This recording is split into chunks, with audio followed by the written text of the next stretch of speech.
Good afternoon. Thank you all for being here and maintaining your social distancing. At this time, there are 47 confirmed cases across 9 of Idaho's 44 counties. And as testing ramps up, we expect that number to go up. Nearly all of the 47 cases are people who have mild to moderate symptoms and are recovering at home under self-isolation, or they are no longer sick. Thankfully, we've had no deaths and minimal hospitalizations. As the coronavirus situation progresses in our state, I wanted to provide Idahoans with some reassurance that we continue to take all steps to protect our citizens and preserve capacity in our healthcare system. Our goal is to slow the spread, like in this chart, of coronavirus. I'm committing to making all decisions based on science. Idaho is an expansive, geographically diverse state.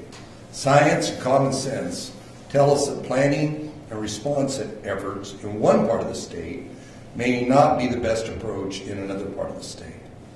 I'm in daily contact with our public health experts and epidemiologists who are providing me guidance on the actions that are necessary at this time. Today, I will be signing 2 proclamations that further prepare Idaho to deal with coronavirus and ease burdens on our citizens. First, last week I directed all state agencies to review their administrative rules to identify opportunities to assist in coronavirus response while maintaining public safety. I asked them to place specific emphasis on increasing the healthcare provider capacity and reducing barriers to healthcare access for Idaho. That's moving that red line up. Our valuable public servants in Idaho state government met the task yet again. Within a week, they identified more than 125 rules we can waive in order to more quickly, efficiently, and safely respond to our declared emergency. These waivers will increase the capacity of our healthcare system.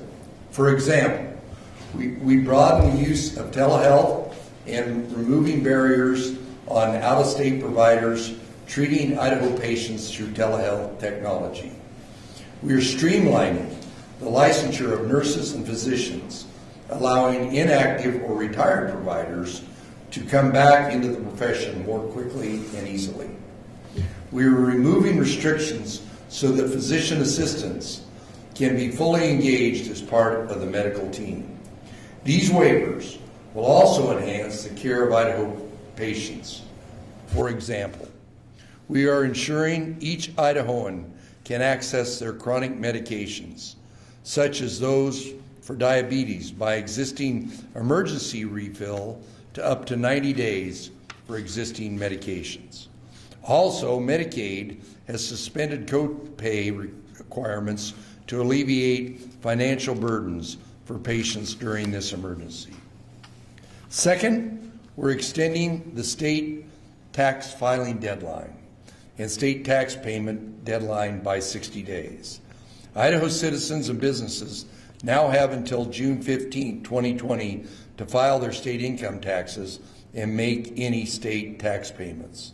I'm also extending the deadline to June 15, 2020 for Idahoans to apply for the property tax reduction, property tax referral, and 100% service-connected disability veteran benefit programs. We all have experienced disruptions in our lives and finances, and this extra step helps relieve Idahoans of the burden to meet a looming deadline while allowing Idaho to fulfill our constitutional obligation for a balanced budget. The federal government's extension to July 15, 2020 for the federal filing, tax filing and payment deadline should also help Idaho citizens. I want to reiterate that what we all must do right now. The elderly and health compromised need to take extra precautions and stay home if you can. The family, friends, and caretakers of elderly and health compromised need to take extra precautions around these individuals and limit in-person contact if possible. Stay home if you're sick. If you have traveled to a place with high virus activity or have been around somebody that has known exposure, stay home or self-isolate for 14 days. Cover your coughs and sneezes, wash your hands frequently, follow social distancing. This is a very challenging and uncertain time, but together we will get through it. I want to thank everyone for doing their part to slow the spread of the coronavirus. I have been encouraged by the goodwill and strength of our citizens. With that, first I'll sign this proclamation, and then I will answer your questions.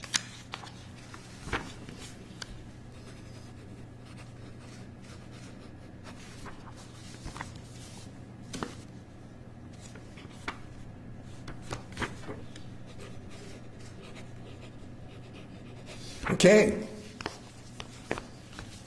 Yes, sir. Are you looking at potentially putting a shelter-in-place order for Ada County as well? The question, because we've got a lot of people that are online, I'm going to repeat them. The question is, am I looking at a shelter-in-place order in Ada County? No, we're following the same guidelines from CDC we followed from the very first day, which is unless there's community spread, there will be no self-isolation or shelter-in-place order. Bill. Governor, at least in Oregon, Governor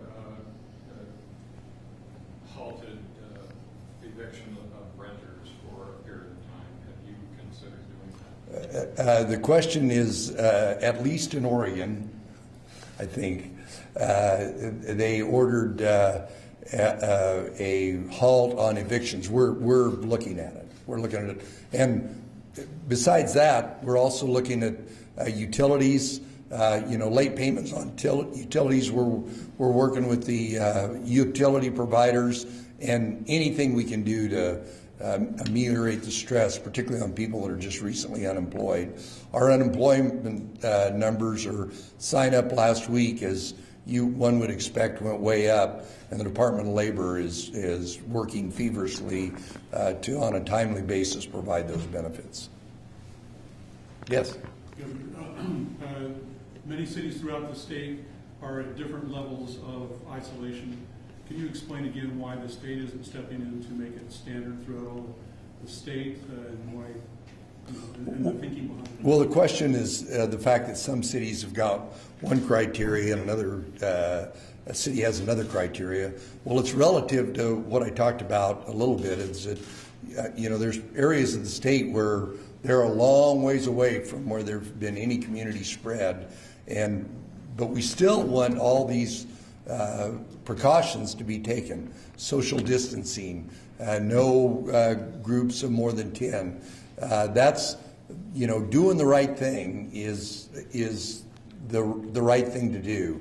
And I realize it's not everywhere, but part of the reason we're having these frequent briefings is to get that message out, to visit with the tribes, to visit with the counties, to visit with the cities, to visit with the hospitals, so that message goes out, because of the inclination of Idahoans to do the right thing if we can get them the information.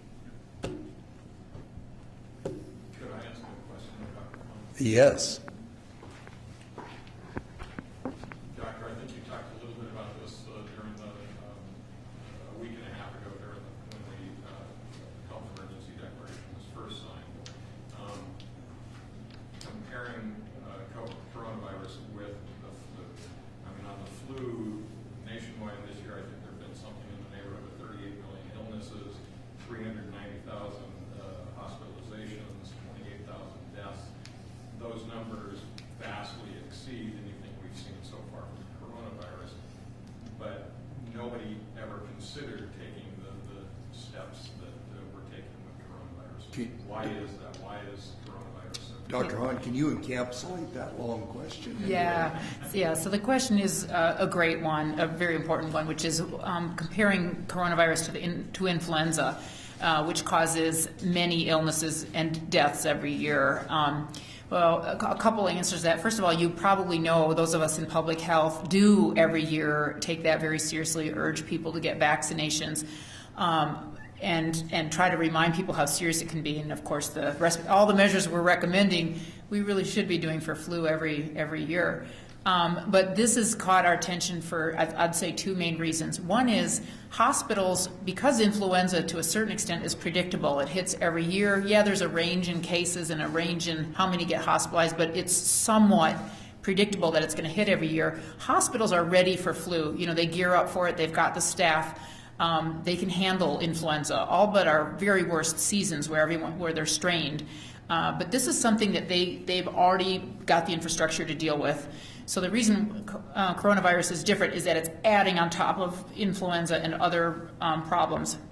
And then the second main reason is, of course, as we've talked about, is that unlike flu, which sort of sprinkles throughout the season and people get sick from October to May, we're very concerned about a big tidal wave of a sudden illness, because we all have a little bit of immunity to the flu. It changes every year, but almost all of us have had influenza in our lives. But coronavirus, the experts say that study these things, yeah, there are seasonal coronaviruses that circulate around, but that has not prepared us for this one. We could all have a much higher level of illness, a much higher level of hospitalizations, and the hospitals are not ready to handle that. While you're there, Matt. Yeah. So the state website is reporting 47 cases, and other outlet is reporting 65. Is there any reason why the big discrepancy in the numbers? That's 18 difference. Yeah, so the numbers are difficult. Everybody wants, of course, the latest information, especially on the weekends. We continue to get lab results throughout the weekends, of course, and the local health districts are working feverishly on the weekends to quickly identify those cases, make sure they're isolated and treated. However, they don't always have, it takes a while for us to catch up to that. We don't count them until the district health department assures us, yes, it's a case. And you say, well, why wait? You have a lab report, why wait? The reason is we've had this happen already once or twice, that we count somebody and we think, oh, there's a case, and it turns out, oh, they live in Washington, or they live in California, or they live elsewhere. And because they were just here for a brief period of time, they might have gotten the test and then they're already back in their home state. We end up transferring that case officially to that other state. We do that for every disease. We're trying to treat it like every disease.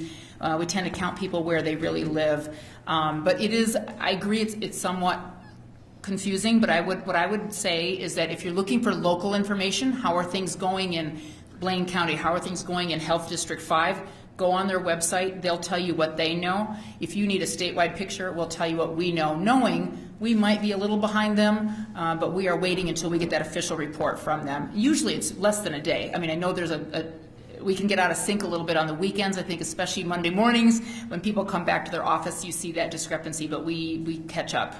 Thank you.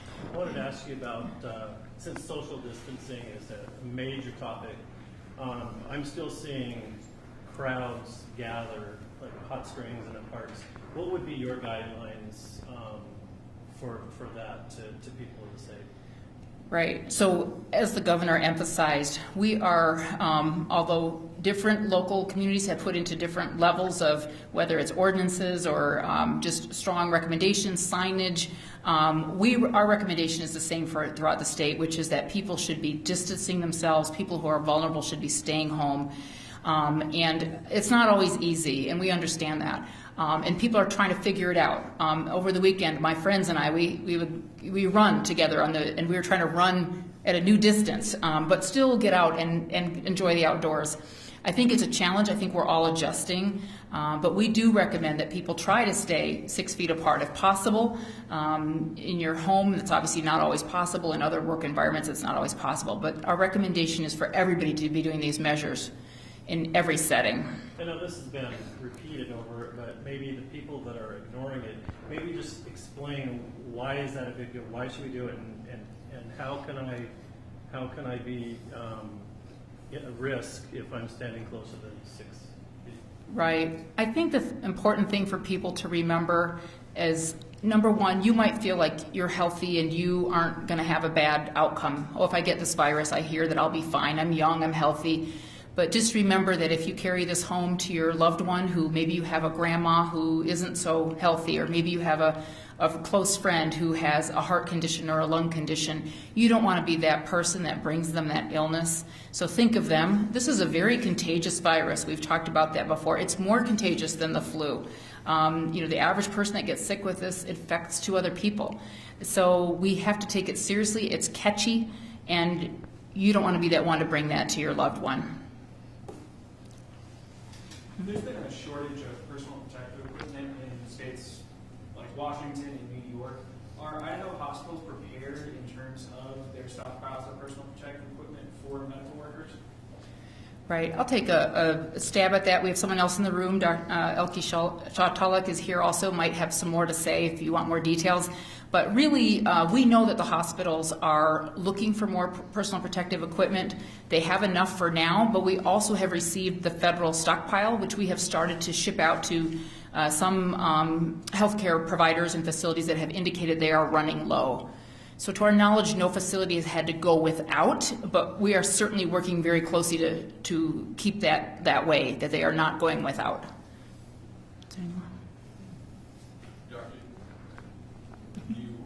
The governor mentioned that a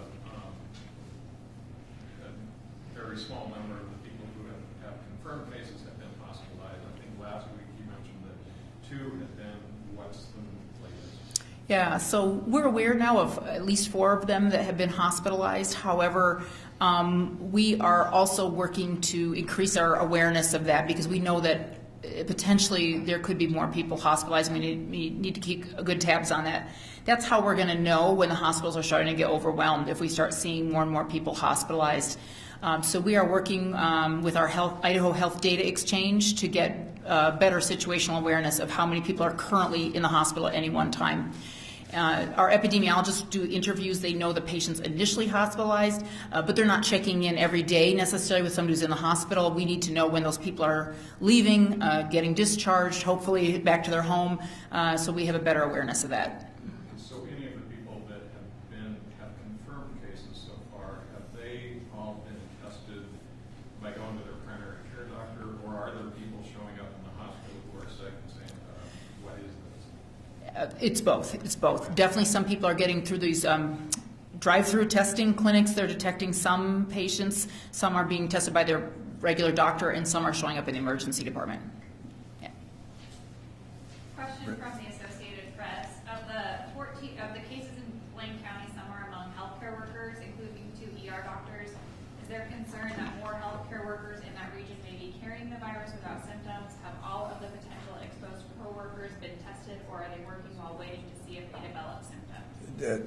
That was a question from the AP about the issue with healthcare workers in the Wood River Valley. Dr. Hahn, do you want to address that? Yeah, so I already mentioned Elke, who's in the room with me. We actually met with St. Luke's yesterday, had a very good meeting with them. We know that there are healthcare workers in that community that have been diagnosed. They, out of abundance of caution, they shut down some of their activities there. They transferred their patients. Their number one concern absolutely is the safety of not only their patients but their healthcare workers. And we are working with them to make sure that their healthcare workers are safe. So they have quite a few of them are home, self-isolating, and we're working with them to say, how can we make sure you can safely open up so that community has a hospital again? Hey, Dr. Hunt, for you as well from the Associated Press. If the current rate of confirmed spread continues unabated, how long will it be before Idaho's hospitals are overwhelmed, have what date Idaho's healthcare system could be overwhelmed? Yes, as I think I talked about last time, we have reached out to the universities, and actually they've been working to provide us those projections because it's very difficult to be sure. And we actually have a meeting with them tomorrow. They're going to present to us. So I don't have that today, but hopefully tomorrow we will be hearing from them. We'll certainly be discussing a range of possibilities. We can't predict the future exactly, but we should know tomorrow better kind of what we're looking at. And from the Statesman, a Harvard study shows that Idaho doesn't have enough ICU beds for every Idahoan who needs one. In the best case scenario, we only have about 400 ventilators in our state. What is the governor doing to address the severe shortage of ventilators and ICU beds beyond making it easier to get medical workers relicensed and beyond asking for ventilators from the national stockpile? Well, I think that was two questions. Let me talk about one part of it was licensing, and this proclamation right here did a lot more to do what we can. I can't snap my fingers and create doctors, but if there's a bureaucratic hurdle, a licensing hurdle, this proclamation does a lot of that. The question on ventilators, I actually on a call last week asked the president about it. We as governors have been talking about the ventilator issue and what we need to do. There's several things that are being talked about. One of them is the car manufacturers that are shut down now are talking about taking their production capacity and significantly expanding what's doing there. What was taking place as far as the production by car manufacturers. My specific question to the president was if we had the blueprints and we had the patent protection, we have manufacturers. There's a couple companies in Idaho that with their laser manufacturing and CNC machines, we could start producing our own ventilators. So the administration, the White House, everybody that's working on this is looking at increasing the supply of ventilators. We had a discussion in Director Jepson's committee this morning about some of the talk about taking an existing ventilator and doubling or tripling the capacity. The ventilator capacity is something that that addresses that red line in the graph over there, because that's critical capacity, and we are aware of it. We're trying to address it with the hospitals. We're trying to address it with the critical supplies we need, including PPEs. So it's top of mind with Director Jepson's task force. And from Mike at the Statesman, how can Idaho maintain uniform public schools when every school district is left to make decisions on opening or closing on their own, and what does online education look like? Well, the questions about education, and simultaneously while we're in this room, my state board and a group of school districts are addressing this across the street. I talked to the chairman, one of the other members of the board. They've had a conversation with the board and the superintendent about guidance that the state board and the superintendents are going to put forward. Some districts, by their very nature, already had a good online capacity. Other ones don't, and we're trying to give them the best guidance, and that'll be coming out later today. They told me what some of the options they were talking about, and made good sense to me. Would community spread be the one thing that would prompt a shelter in place, or would there be other economic factors? No, as I said, we are following the science and CDC guidance. And community spread, which means we've got people that are showing up that didn't come from a place where they weren't in contact with somebody, they got it from somebody else. That's what took place in Blaine County that Director Jepson wrote the order for Friday. From Chad at the Statesman, why has the state not instructed its workers who can work remotely to do so? They are. I don't know that we have given guidance to the departments, to the directors, to do all they can to facilitate remote working from home. And restricted all restaurants to takeout and delivery statewide? The same answer to the question I had before is the reason I haven't restricted all restaurants is that all areas are not alike. If we have an area where there's a big risk, that's the proper thing. But remember, we're still giving people direction that they shouldn't be groups of more than 10. The common sense direction about slowing the spread of this, people need to go by that. If it's a small restaurant in an area where there's no cases of it and they've got good distancing and they're practicing good hygiene, is different than if they're in an area of community spread. Also from the AP, is there any concern that the lack of availability of tests is causing the state to underestimate the risk? The question is, they're concerned about the lack of testing, a concern that we're underestimating the number, and the answer is yes. And this might be a question for Dr. Hahn, also from the AP. How many people are being turned away with seeking testing? Do you know, Chris? No. Well, Or maybe Dave does. Yeah, so the question about how many people are being turned away for testing.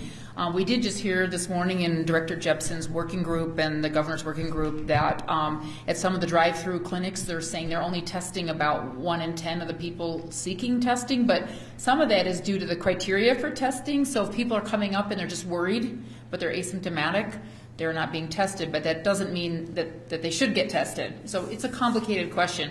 I know that our samples coming to our state public health lab, they've been able to keep up and they've tested everything received. And for the governor, how will Idaho keep its inmates at IDOC safe? Other states have had serious outbreaks within the prison, and social distancing isn't an option.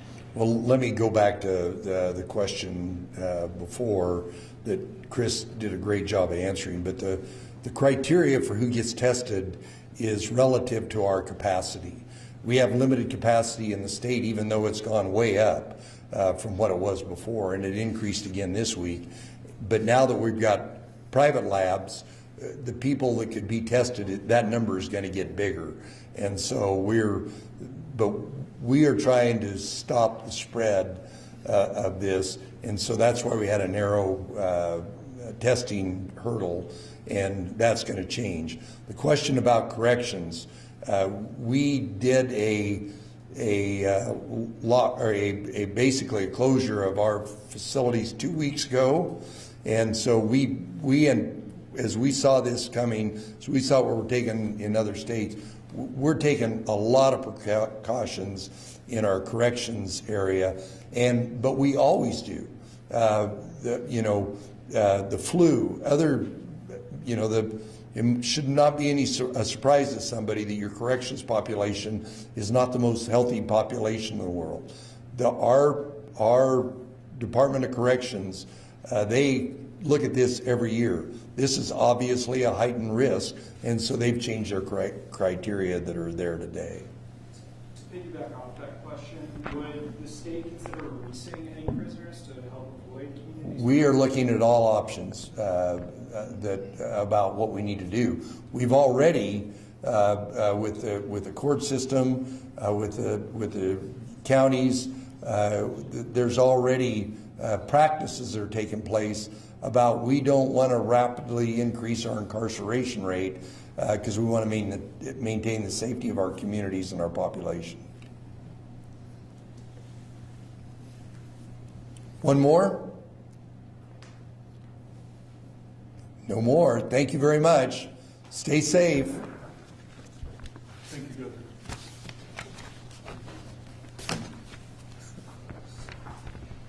The camera guy moves his microphone around.